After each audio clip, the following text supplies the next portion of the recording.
ഇനി നമുക്ക് നമ്മുടെ ഡാർക്ക് സ്പോട്ട്സ് അതേപോലെ തന്നെ കഴുത്തിലുണ്ടാകുന്ന കറുപ്പ് കൈമുട്ട് കാൽമുട്ടിലുണ്ടാകുന്ന കറുപ്പ് മാറാൻ വേണ്ടിയിട്ട് സ്കിൻ നന്നായിട്ട് ഈവൻ ടോൺ ആയിട്ടിരിക്കാൻ വേണ്ടിയിട്ടും അതേപോലെ തന്നെ ശരീരം ഫുള്ളായിട്ട് നല്ല ബ്രൈറ്റ് ആയിട്ടിരിക്കാൻ വേണ്ടിയിട്ട് സ്കിന്ന് നന്നായിട്ട് ഒരേപോലത്തെ കളറായിട്ട് ഇരിക്കാൻ വേണ്ടിയിട്ട് നമുക്ക് തയ്യാറാക്കാൻ പറ്റിയ നല്ല അടിപൊളിയായിട്ടുള്ളൊരു ഓയിലാണ് കേട്ടോ കാണിക്കാനായിട്ട് പോകുന്നത്. അപ്പം അതിനായിട്ട് ഇതേപോലെ നല്ല കട്ടിയുള്ളൊരു പാത്രം എടുക്കുക. അതിലേക്ക് ഞാൻ ഉപയോഗിച്ചിട്ടുള്ളത് നല്ലെണ്ണയും അതേപോലെ തന്നെ ആട്ടിയ വെളിച്ചെണ്ണയാണ്. നിങ്ങൾക്ക് വേണമെന്നുണ്ടെങ്കിൽ ഏതെങ്കിലും ഒരെണ്ണം മാത്രം ഉപയോഗിച്ചാൽ മതി കേട്ടോ. ഇനി അതല്ല നിങ്ങളുടെ കയ്യിൽ തേങ്ങാപ്പാലുണ്ടെങ്കിൽ നമുക്ക് അതും വേണമെങ്കിലും ചേർത്ത് കൊടുക്കാവുന്നതാണ്. ഇനി ഇതിലേക്ക് നമ്മുടെ ഓരോ ഇൻഗ്രീഡിയൻസും ഇതേപോലെ ഒന്ന് ചേർത്ത് കൊടുക്കാം കേട്ടോ.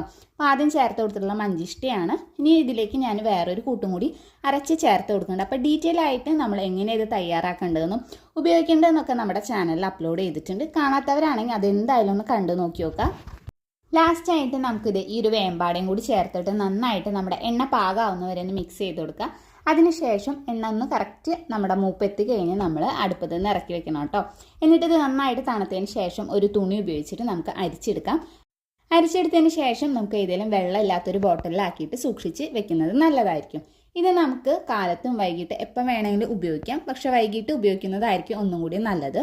അതേപോലെ തന്നെ ഈ ഒരു ഓയിൽ നമ്മുടെ കുഞ്ഞുങ്ങൾക്കായാലും മുതിർന്നവർക്കായാലും ഒരേപോലെ ഉപയോഗിക്കാൻ പറ്റുന്ന ഒരു ഓയിലാണ്.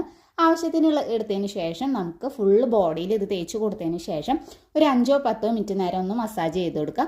എന്നിട്ട് ഒരു 20 മിനിറ്റ് വെച്ചതിന് ശേഷം നമുക്ക് കഴുകി കളയാവുന്നതാണ്. അപ്പോൾ ഈ ഒരു ഓയിൽ നമ്മൾ ഡെയിലി ഉപയോഗിക്കണം. എന്നാൽ മാത്രമാണ് ഇതിൻ്റെ റിസൾട്ട് പെട്ടെന്ന് കിട്ടുള്ളൂ. അതിനുശേഷം ഏതെങ്കിലും ഒരു ബാത്ത് പൗഡർ വെച്ചിട്ട് നമുക്ക് കഴുകി കളയാം കേട്ടോ. നന്നായിട്ട് നമ്മുടെ സ്കിന്ന് ബ്രൈറ്റ് ആവാൻ സഹായിക്കുന്ന അടിപൊളി ഏച്ചിലർ ഓയിലാണ്. അപ്പോൾ നിങ്ങൾ എന്തായാലും ഇതൊന്ന് ട്രൈ ചെയ്ത് നോക്കി നോക്കുക. അപ്പോൾ ഡീറ്റെയിൽ ആയിട്ടുള്ള വീഡിയോ ചാനലിൽ അപ്ലോഡ് ചെയ്തിട്ടുണ്ട്. കാണാത്തവരാണെങ്കിൽ കണ്ടു നോക്കി നോക്കുക. വീഡിയോ നിങ്ങൾക്ക് ഇഷ്ടമാവുക യൂസ്ഫുൾ ആണെന്ന് തോന്നുകയാണെങ്കിൽ ചാനൽ ഒന്ന് സബ്സ്ക്രൈബ് ചെയ്ത് സപ്പോർട്ട് ചെയ്യുക. അതേപോലെ തന്നെ തൊട്ടടുത്തുള്ള ബെല്ലൈക്കനോട് ഒന്ന് ക്ലിക്ക് ചെയ്യുക. ഈ ഒരു വീഡിയോ നിങ്ങളുടെ ഫ്രണ്ട്സിനും റിലേറ്റീവ്സിനും ഒന്ന് ഷെയർ ചെയ്തും കൂടി കൊടുക്കുക.